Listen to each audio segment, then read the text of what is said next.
저희가 지난 시간에 3장을 다 하고 이제 오늘 4장을 하죠. 4장은 이제 양자역학에 관한 내용이에요. 첫 번째 생각해봐야 될 내용은 뭐냐면은 고전역학이 있음에도 불구하고 우리가 양자역학을 배워야 하는 거예요. 왜 양자역학을 배워야 되냐면은 고전역학으로 설명이 안 되는 현상들이 있기 때문에 우리가 양자역학을 공부하게 되는 거예요. 책에서는 보통 고전역학으로 설명이 안 되는 현상을 4가지를 예를 들고 있어요.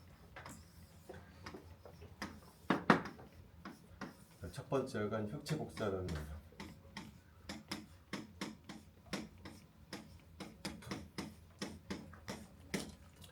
흑체복사는 뭐냐면은 어떤 그런 물질로 만들어지는 이제 캐버티가 있어요. 그래서 이 캐버티를 덮여줘요. 온도를 높여줘요. 그럼 이 캐버티를 구성하는 물질이 바깥으로 이제 빛을 방출하게 돼요. 근데 빛만 계속 방출할 수는 없고 방출된 빛은 다시 흡수가 되겠죠. 이렇게 흡수가 돼. 그래서 어느 지점에 도달하게 되면은 방출되는 빛의 양하고 흡수되는 빛의 양이 같아지면서 평형을 이루게 돼요. 열적 평형이라고. 그래서 평형에 도달하게 되면은 이 캐버티 안에 이제 빛의 인텐시티가 일정하게 유지가 되겠죠. 그 일정하게 유지되는 빛의 스펙트럼을 우리가 측정해 볼 수가 있을까요? X축이 주파수고 Y축이 빛의 인텐시티라고 하면 어떤 이제 분포 곡선이 있을 거예요. 근데 재미난 건 뭐냐면 이 분포 곡선이 이 빛을 만들어내는 캐버티의 물질의 종류에 상관이 없어. 여기가 뭐 구리로 만들었냐, 철에 만들었냐 상관이 없이 어떤 일정한 분포 곡선을 보여주더라는 거예요. 그걸 흑체복사 곡선이라고 부르는데 이 흑체복사 곡선을 유도할 수가 없었다는 거예요. 고전역학적으로. 그것은 첫 번째 설명이 안 되는 거고요. 두 번째는 뭐냐면은 광전 효과라는 게 있어요.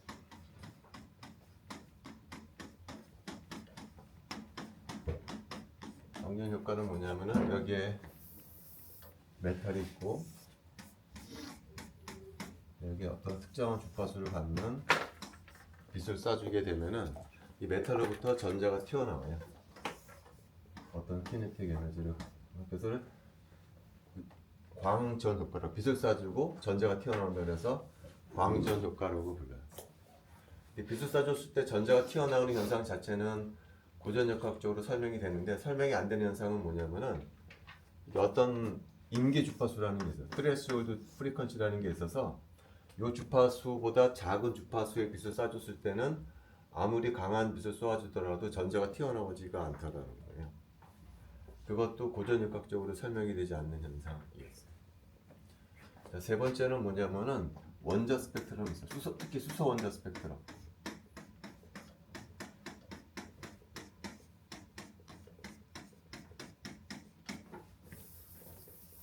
우리 러더포드 할 때도 잠깐 얘기했었는데 원자 핵이 있고 전자가 있는데 전자가 가만히 있을 수는 없고 이게 돌아야 된다고 그랬었죠. 근데 이 전자가 중성 입자가 아니고 전하를 띤 입자이기 때문에 그 당시 알려져 있던 전자계학 지식에 하면은 얘가 회전을 하게 되면은 바깥으로 빛을 방출하게 되겠다 그랬어요. 그럼 얘가 이제 바깥으로 빛 에너지라는 형태로 에너지를 방출하기 때문에 얘가 계속 이 궤도를 유지할 수가 없다 그랬잖아요. 이게 결과적으로 핵으로 이제 붕괴된다. 그래서 이 모델 자체가 성립할 수 없다 그랬잖아요. 설명이 안 되는 거예요. 원자 자체가. 그 현상 자체가 설명이 되지가 않아요. 뿐만 아니라 얘가 빛을 방출하면서 계속 그 에너지가 줄기 때문에 얘에서 이 전자에서 나온 스펙트럼도 연속 스펙트럼이 돼야 돼. 연속적으로 에너지가 줄게 될 것이기 때문에 연속 스펙트럼이 나와야 되는데 실제 수소 원자에서 나온 스펙트럼을 보면은 불연속 스펙트럼이 나와요. 그러니까 이런 원자 자체가 존재한다는 것도 설명이 안 되고 스펙트럼도 연속 스펙트럼이 아니고 불연속 스펙트럼이 나오더라는 것이 설명이 되지가 않아. 자, 네 번째는 연령량에 관계된 고전 역학에 가면은 구체 연령량인 경우에 Y축이 연령량이라고 부르면은 연령량은 온도에 무관한 것으로 알려져 있어요. 그래서 온도에 무관하게 연령량은 상수가 되어야 한다는 것이 고전역학의 주장이었어요. 근데 실제 실험을 해보면은 온도가 높을 때는 고전역학이 주장하는 바와 같이 일정하게 유지가 돼요. 온도가 높을 때는. 그러다가 온도가 낮아지게 되면 이게 급격히 떨어져. 그래서 0으로 가더라는 거죠. 온도가 낮아질 때는. 그래서 얘도 설명이 되지 않은 현상입니다. 그래서 우리가 일반학 1에서는 요 세 가지를 설명하고요. 이 네 번째는 우리가 일반학 2에서 배우게 될 거예요. 그래서 1, 2, 3을 일반학 1에서 배울 거예요. 자, 근데 흑체 복사는 에 관해서는 우리가 이제 다음 시간에 설명하도록 하고요. 흑체 복사에 들어가기 전에 양자역학이라고 하는 것은 결론은 뭐냐면은 입자라고 생각이 됐던 전자가 쉽게 말하면은 가끔 파동처럼 행동한다는 걸 밝혀낸 거거든. 쉽게 말하면은. 그래서 우리 책의 첫 부분은 이 도대체 파동이라는 것이 뭐냐. 그래서 파동에 관해서 잠시 복습하는 시간을 갖도록 할게요. 파동이라고 하는 것은 사실 양자역학이 나오기 전부터 파동에 대해서는 많이 친숙하죠. 대표적으로 파동이 뭐가 있나요? 빛도 파동이고 소리도 파동. 이런 것들은 양자역학이 나오기 전부터 이미 알고 있었던 것들이에요. 자, 파동을 한마디로 정의해 보라고 그러면 뭐냐면은 어떤 물리량이 시간적으로 그리고 공간적으로 퍼져나가는 것을 우리가 파동이라고 불러요. 빛은 뭐가 퍼져나가는 거죠? 전기장하고 자기장이 퍼져나가는 것을 우리가 빛이라고 불러요. 소리는 뭐가 퍼져나가는 거냐면은 음의 압력이 퍼져나가는 것을 우리가 소리라고 부르죠. 자, 그래서 이런 현상들이 이미 물리학자들은 다 알고 있었기 때문에 이것들을 수학적으로 어떻게 표현하는지도 알고 있었어요. 빛이라는 현상하고 소리라는 현상은 뭐로 표현하냐면은 파동 함수라는 수학적인 도구를 이용을 해서 표현을 해요. 파동 함수는 어떤 형태를 띠냐? 이런 형태를 띠요. 그래서 x가 바로 아까 뭐라고 그래? 빛 파동이라고 하는 것은 시간적으로 공간적으로 퍼져나간다고 그랬잖아요. 이것이 시간의 좌표를 나타내 주는 것이고 이것이 공간의 좌표를 나타내 주는 거예요. 그 다음에 파동은 어떤 물리량이 퍼져나가는 거라고 했잖아요. 그 y가 바로 퍼져나가는 물리량을 나타내 주는 거예요. 따라서 만약에 이 파동 함수가 빛을 나타낸다라고 하게 되면 이 y의 의미가 뭐가 될까요? 아까도 얘기했지만 빛이라고 하는 것은 전기장하고 자기장이 퍼져나가는 것이기 때문에 만약에 이 함수가 빛을 나타내는 거였다라고 하게 되면은 y의 의미는 전기장의 세기 혹은 자기장의 세기가 될 거는 거죠. 만약에 이 파동 함수가 소리였다라고 하게 되면 뭐가 될까요? y의 의미는 음의 압력이 되겠죠. 사운드 프레셔가 바로 y의 의미가 될 거예요. 그렇죠? 자, 그다음에 그래서 이 함수가 이 파동을 나타내는 건데 그럼 얘는 어떻게 구할 거냐는 거죠. 얘를 구해야 될 텐데 얘는 어떻게 구하느냐? 얘를 만족하는 파동 방정식을 세워서 구한다. 파동 방정 얘가 만족할 방정식이 있어.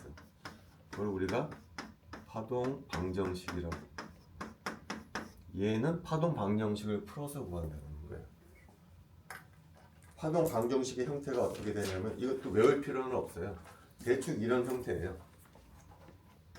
이런 편비분 형태예요.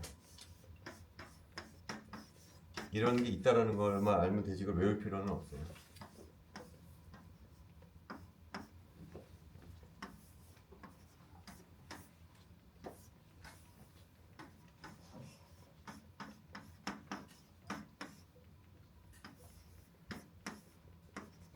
이게 파동 방정식이야. 요 미분 방정식을 풀어서 y를 구한다는 거예요. 여기서 v가 뭐냐?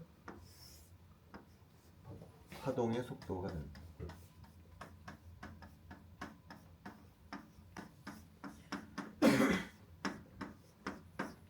그래서 양자역학이 나오기 전부터 벌써 이런 것들은 다 알고 있었다는 거죠.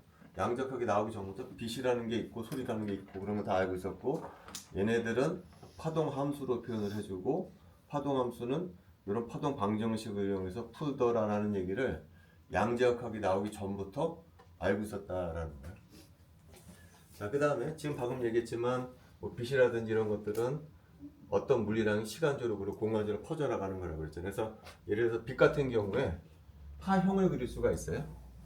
파형. 예를 들어서 이게 시간이다 라고 하게 되면 어떤 파형을 그릴 수가 있겠죠. 이게 x축이 시간이라고 그러면 그럼 이게 뭐가 되는 거죠? 이게 바로 이제 뭐 주파수에 해당한다는 거죠. 그리고 빛은 주파수에 따라 분류를 할 수가 있어요. 그죠? 예를 들어서 내가 예전에 얼마 전에 이런 얘기 한 적 있었죠. 우리가 분열은 어떻게 생각한다고 그랬죠? 스프링에 매달려 있다라고 했잖아요. 우리가 스프링에 매달려 있다는 걸 어떻게 한다고 그랬나요? 바깥에서 빛을 쏴줘 가지고서 스펙트럼을 찍어보면 흡수가 되더라는 거 알고 있었잖아요. 스펙트럼을 찍어보면은 얘가 주파수가 되는데 어떤 특정한 주파수에서 흡수가 되더라고 그런 거잖아요. 이 주파수가 어느 대역이냐면은 바로 IR 대역이에요. IR 대역에 빛을 쏴주게 되면은 얘가 흡수가 돼요. 왜 특별히 IR 대역이냐면은 IR 대역의 빛의 주파수하고 뭐가 같냐면은 얘의 진동 주파수가 거의 비슷하다는 거죠. 그래서 빛은 주파수 대역에 따라서 나뉠 수가 있다는 거예요. 근데 여러분들이 이제 화학을 전공할 테니까 그 정도는 알아들어야 돼. IR은 뭐랑 상관이 있냐면은 진동만 상관이 있다는 것은 여러분들이 기억을 해줘야 돼요. 자, 그 다음에 IR보다 주파수가 낮아지게 되면 어떤 대역이 되냐면은 마이크로웨이브 대역이에요.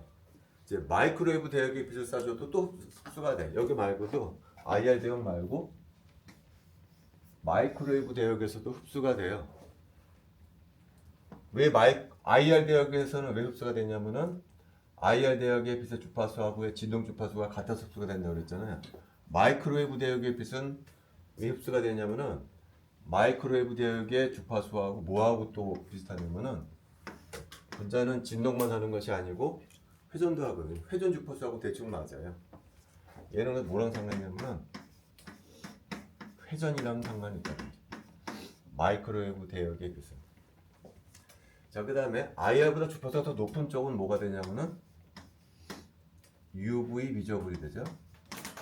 UV 비저블은 어떤 거랑 상관이 일렉트로닉 모션이랑 상관이 있어.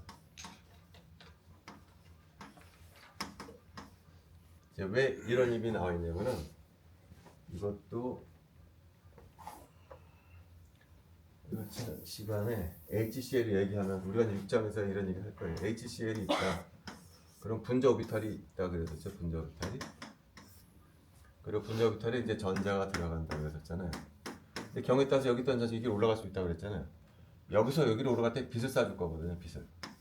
근데 요 빛이 어떤 대역의 빛이냐면은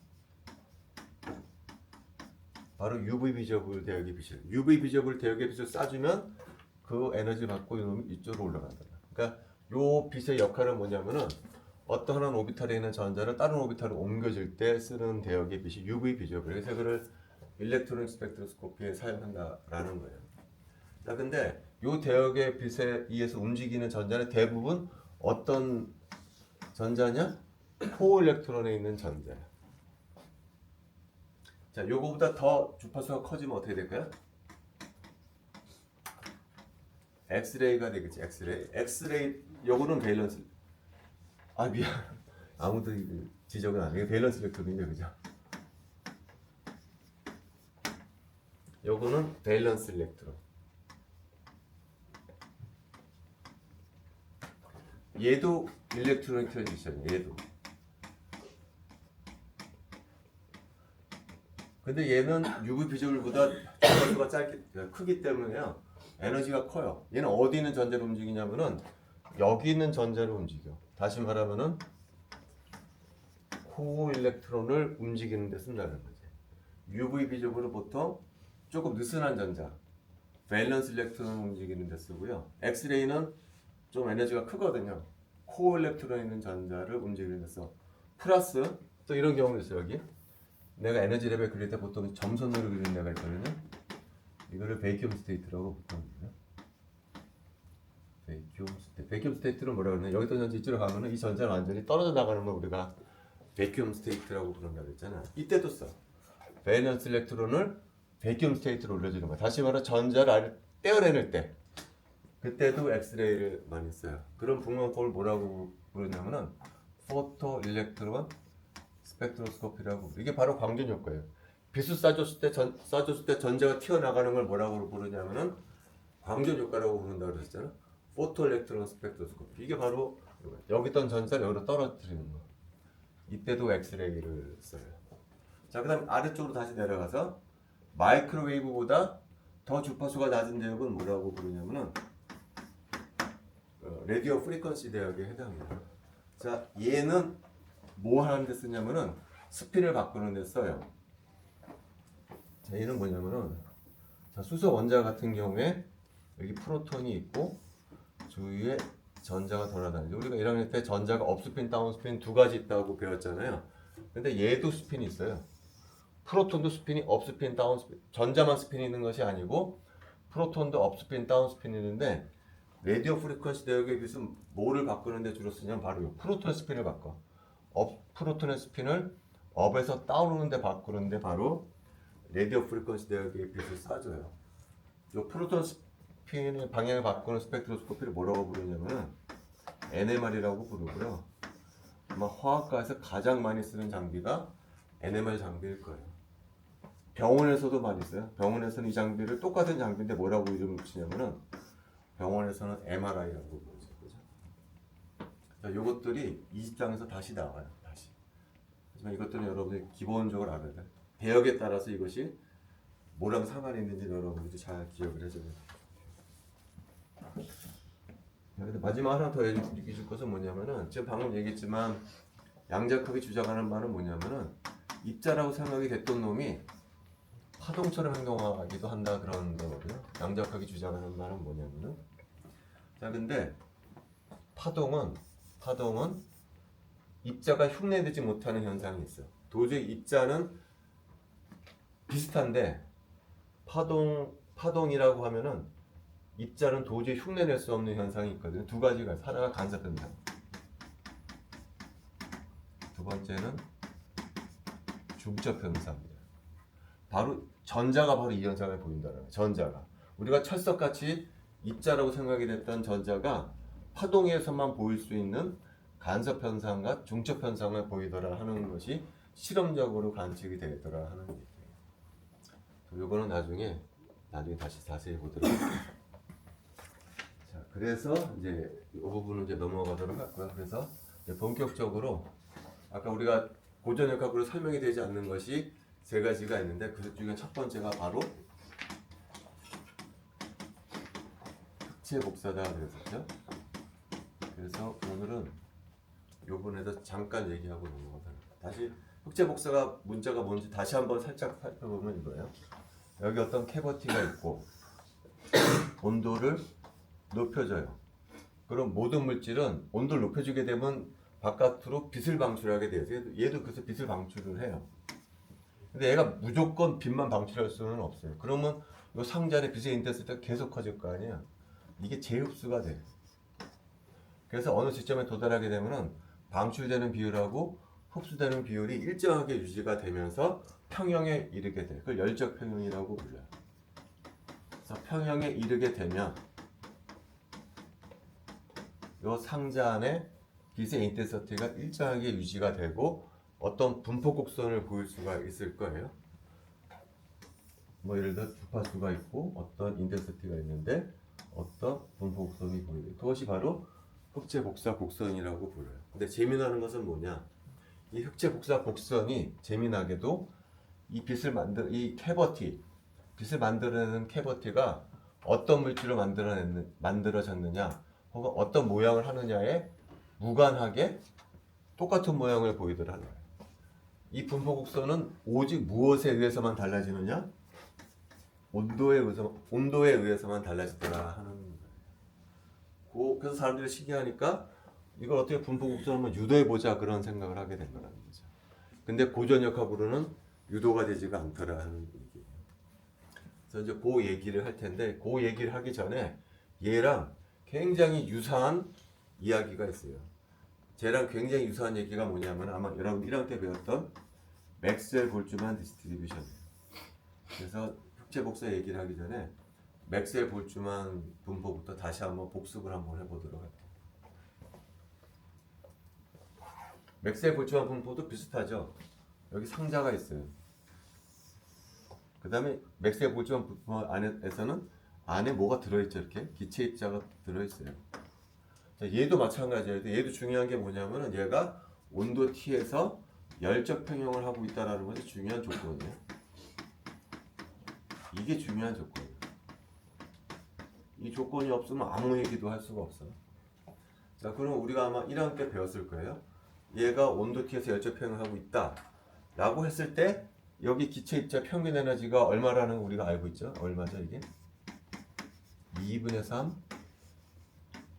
kBT라는 거 아마 1학년 때다가 배웠죠? 근데 이게 그냥 2분의 3 kBT가 아니에요. 반드시 이게 따라 나와야 되는 거예요. 열적 평형을 이루고 있다라는 게.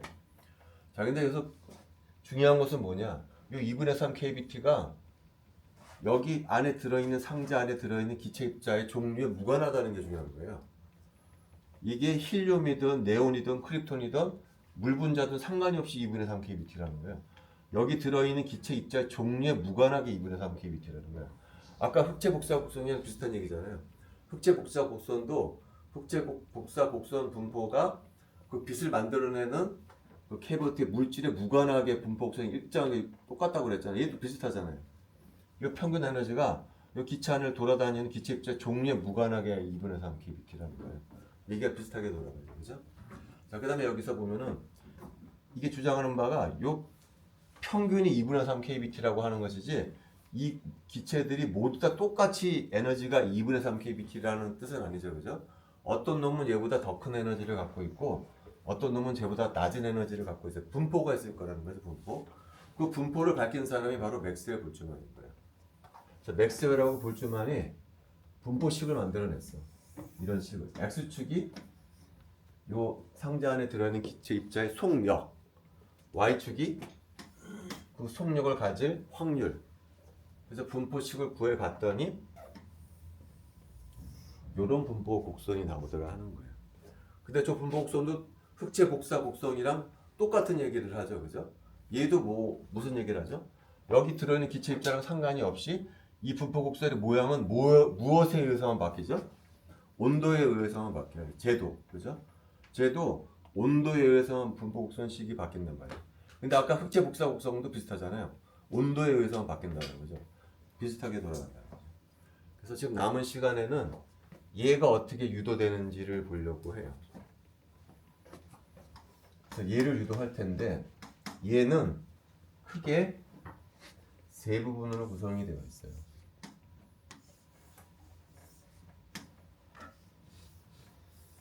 그래서 얘를 이제 보도록 할게요. 먼저 이 맥스웰 볼츠만 디스트리뷰에서 맨 오른쪽에 있는 부분을 뭐라고 부르냐면은 볼츠만 팩터라고 불러요. 볼츠만 팩터. 이 볼츠만이라는 사람은 일반학 1에서도 앞으로 계속 나올 사람이에요. 그 20장 할 때까지 계속 나오는 사람이고 일반학 1뿐만이 아니고 일반학 2에서도 계속 나오는 사람이에요. 굉장히 중요한 사람이에요.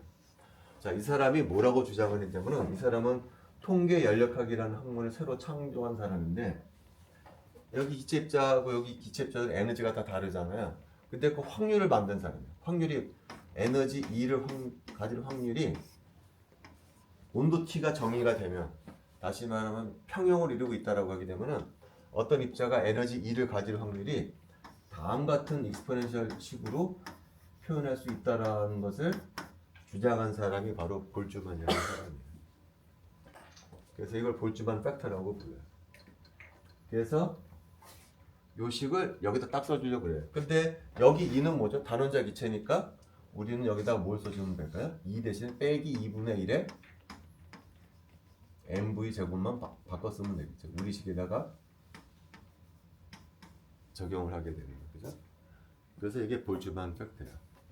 자, 요 가운데 있는 팩터가 또 이제 재미나는 팩터예요. 자, 이건 뭐냐면은 약간 이제 비유적으로 설명을 할 텐데 자, 이런 상황을 한번 보도록 합시다. 여기가 평 있고 다트판이야. 이렇게 화살표 던지는 거 있잖아.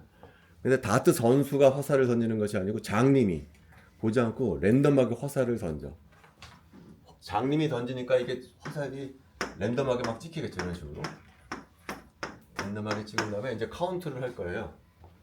자, 반지름이 R1인 원주에 찍혀있는 다투의 개수를 세고요. 그 다음에 반지름이 R2인 원 안이 아닌 원 위에 있는 다투 화살표의 개수를 세면 당연히 어디가 크겠어요? 반지름이 R2인 원 위에 찍혀있는 개수가 되게 랜덤하게 던진다고. 랜덤하게. 왜 그러죠? 이게 원 둘레 길이가 기니까. 그럼 뭐에 비례하겠어요? 원 둘레 길이에 비례하겠죠. 다시 말하면 2파이r에 비례할 거예요. 그죠? 너무나 당연한 얘기죠. 자, 이거는 2차원의 얘기고요. 이걸 개념 확장시켜서 3차원 공간을 생각해 볼까요, 이제?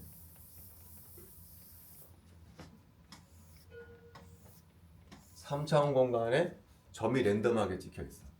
3차원 공간에 그러면 이제 비슷한 얘기를 할까? 이제는 원이 아니고 구가 만들어지겠죠? 반지름이 V1인 구가 생겨. 그래서 구 위에 찍혀 있는 점들의 개수를 세고, 그 다음에 반지름이 더 큰 반지름이 V2인 구 위에 찍혀 있는 점들의 개수를 세면 당연히 얘도 이 점이 랜덤하게 찍혀 있다라고 하게 되면은 반지름이 V2인 구 위에 찍혀 있는 점들의 개수가 더 많을 거예요. 뭐에 비례할까요? 이번에는 구의 표면적에 비례할 것이겠죠. 구의 표면적은 뭐에 비례하죠? 4파이 V제곱에 비례할 거예요. 자, 그럼 왜 느닷없이 이 얘기를 했냐면은 여기 3차원 표면에 찍혀있는 공간 찍혀있는 점이 무엇을 의미하냐면은 지금 우리가 어떤 상황이냐면 여기 상자 안에 기체입자들이 돌아다닌다고 그랬잖아요. 이 기체입자들이 돌아다니니까 각각의 기체입자들이 속도 벡터를 갖고 있을 거예요. 어떤 입자 속도 벡터는 이런 속도 벡터를 그릴 수 있을 것이고, 얘는 이런 속도 벡터. 어떤 놈은 이렇게 움직이고, 어떤 놈은 이렇게 움직이고, 어떤 놈은 이렇게 움직일 거예요. 가정은 이 속도 벡터들이 크기도 랜덤하고 방향도 랜덤할 거라는 거죠. 다시 말하면은 요 입자 속도 벡터가 바로 요 놈이 여기 점이라는 거지. 요 점이 바로 무엇을 의미하냐? 요 상자 안에 들어있는 각각의 개별 입자의 속도 벡터를 의미한다는 거예요. 근데 이 점들이 랜덤할 거라는 거죠. 랜덤하게. 이것들이 랜덤하게 움직일 것이기 때문에. 요 화살표들이 크기도 랜덤하지만 방향도 랜덤할 것이기 때문에 3차 공간을 랜덤하게 찍힐 것이라는 거예요. 따라서 여기 찍혀 있는 입자들 있잖아요. 여기 찍혀 있는 입자들은 에너지는 다 똑같을 거라는 거죠. 이 에너지는 뭐에 비례하겠어요? 화살표의 크기에 비례하겠죠, 그죠? 그러니까 여기 구 위에 찍혀 있는 입자들의 입자들은 에너지가 다 똑같을 거라는 거죠. 그것이 뭐에 비례할 거라고요? 4파이 V제곱에 비례. 방향만 다를 뿐이지 에너지가 다 똑같은 에너지를 갖는 입자들은 요 구 위에 다 찍혀 있을 거라는 거예요. 근데 그것이 뭐에 비례할 것이냐? 4파이 V제곱에 비례할 거라는 거예요. 그래서 여기다가는 똑같은 에너지를 갖는 입자의 개수는 뭐에 비례할 것이냐? 4파이 V제곱에 비례할 것이다. 자, 이걸 갖다가 내가 그냥 이름을 적어줬는데 양자역학에서 쓰는 용어예요. 사실은 이거는 디제너러시라고 부를 거예요. 내가 막 쓴 거야. 이것의 의미는 양자역학에서 다시 나올 텐데요. 똑같은 에너지를 갖는 상태의 수를 우리가 양자역학에서 디제너러시라고 불러요. 양자역학은 아니지만 비슷한 개념이라는 거죠. 똑같은 에너지를 갖는 상태의 수가 4파이 V제곱에 비례할 것이라는 거죠. 그래서 이게 중요한 부분은 맥스의 골조 분포는 두 개의 곱으로 표현이 될 거다라는 거예요. 이제 하나가 나오는데 하나는 왜 필요하냐면요. 내가 이거 FV를 뭐라고 할 거냐면은 속력이 V인 확률로 정의할 거거든요. 확률로. 근데 확률은 다른 건 몰라도 하나는 반드시 만족시켜줘야 돼. 뭘 만족시켜줘야 되냐면은 확률을 다 더해줬을 때 얼마가 나와야 되냐면요 1이 나와야 돼요. 근데 얘가 없잖아요. 이거 다 더해주면은 1이 안 나와. 그래서 이거 다 더해줬을 때 1이 나오도록 여기다가 뭘 추가적인 상수가 필요한 거야 여기다가. 그러다 노멀리제이션 혹은 우리나라 말로는 정규화라고 부르고요. 영어로는 노멀리제이션 콘스턴트라고 불러요. 이게 하나가 필요하더라는 거죠. 그래서 요 노멀리제이션 콘스턴트는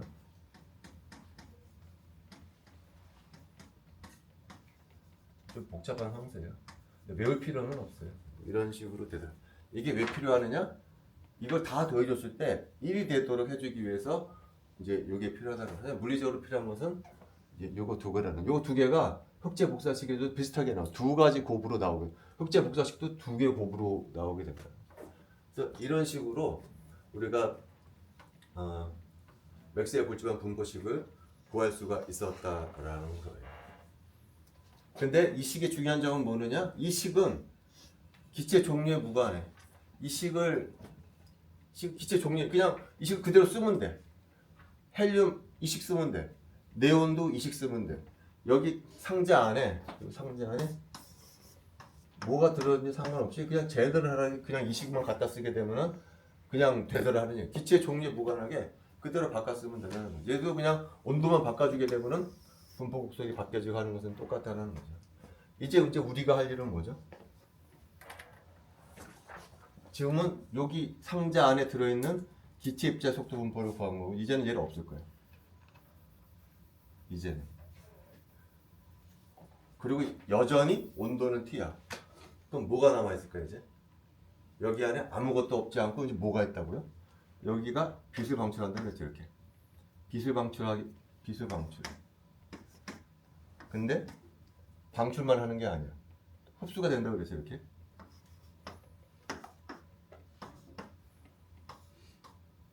그래서 여기 안에 빛의 인텐서티도 평형을 이루고 있어요. 그 빛의 인텐서티를 이제 로라고 할 거라는 거죠. 로.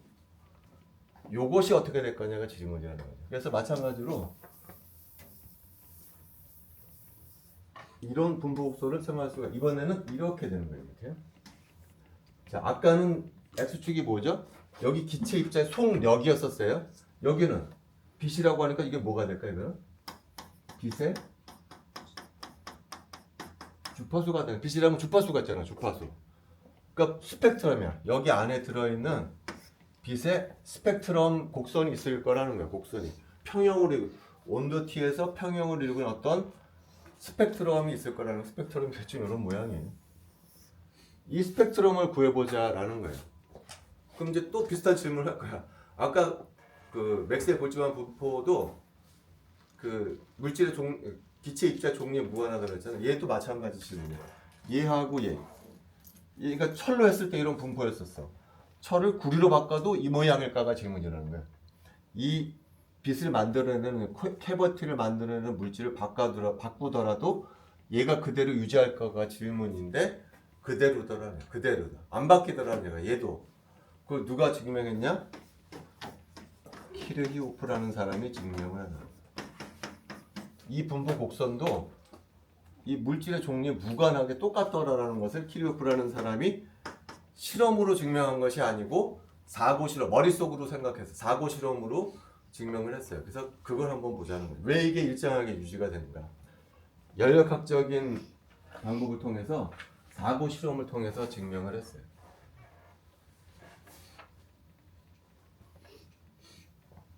자, 여기에 두 개의 상자가 있어요.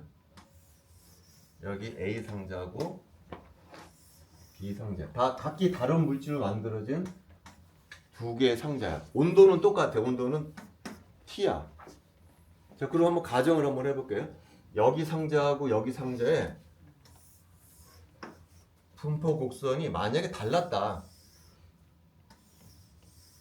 로 A, 로 B 그래가지고 달랐다. 라고 한번 해보자. 그죠? 그러면은 모순이 생긴다라고 주장할 거라고요. 모순. 달랐다라고 하기도 모순이 생긴다. 따라서 같아야 한다라고 주장을 하려고 그래요. 왜 모순이 생기는지 한번 보도록 할게요. 온도가 같은데도 불구하고 예를 들어서 온도 T에서 예를 들어서 요게 U 스타라고 해봅시다. 자, 이 분포 곡선을 보니까 온도 두 개는 온도가 똑같아. 두 개가 온도가 똑같은데 U 스타에서 B 쪽의 인텐서티가 A 쪽의 인텐서티보다 더 크다라는 얘기거든. U 스타라는 주파수에서 보니까 이쪽의 빛의 인텐서티가 이쪽의 빛의 인텐서티보다 크다라는 얘기예요. 그럼 무슨 실험을 해볼 수가 있냐면 여기를 뚫어. 또는 연결을 해. 그 다음에 광학 필터를 설치를 해. 이 광학 필터는 U스타라는 빛만 투과시킬 수 있는 광학 필터예요. 그러면 무슨 일이 일어날까요? 분포 곡선 이렇게 됐다라고 하게 되면은 오른쪽에서 왼쪽으로 빛이 투과되어야 돼요. 왜냐면 오른쪽의 빛의 인텐서티가 더 크게 되니까. 그럼 무슨 일이 벌어지는 거죠? 온도가 동일함에도 불구하고 오른쪽에서 왼쪽으로 에너지가 흐른다라는 얘기야. 흘러야 된다라는 얘기잖아요. 근데 이거는 연력학적으로 맞지가 않다는 거죠. 연력학에 의하면은 온도가 T로서 동일할 때는 에너지의 흐름이 없어야 한다는 거예요. 근데 이렇게 되면은 오른쪽에서 왼쪽으로 에너지가 흐르게 되기 때문에 이거는 연력학적인 법칙에 하면은 안 맞는다는 거죠. 따라서 얘는 같아야 된다는 거예요. 같아야만 연력학 법칙에 위배되지가 않는다는 거죠. 똑같은 얘기를 뉴스타뿐만이 아니고 다른 주파수에 대해서도 똑같은 얘기를 해줘야 되기 때문에 결과적으로 이 두 개는 같아야 한다라는 얘기가 되는 거죠. 결국 여기의 분포곡선이랑 여기의 분포곡선은 모두 다 같아야 된다라는 결론에 도달하게 된다라는 거예요. 자, 그래서 물질에 상관이 없이 다 같아야 한다라는 거죠.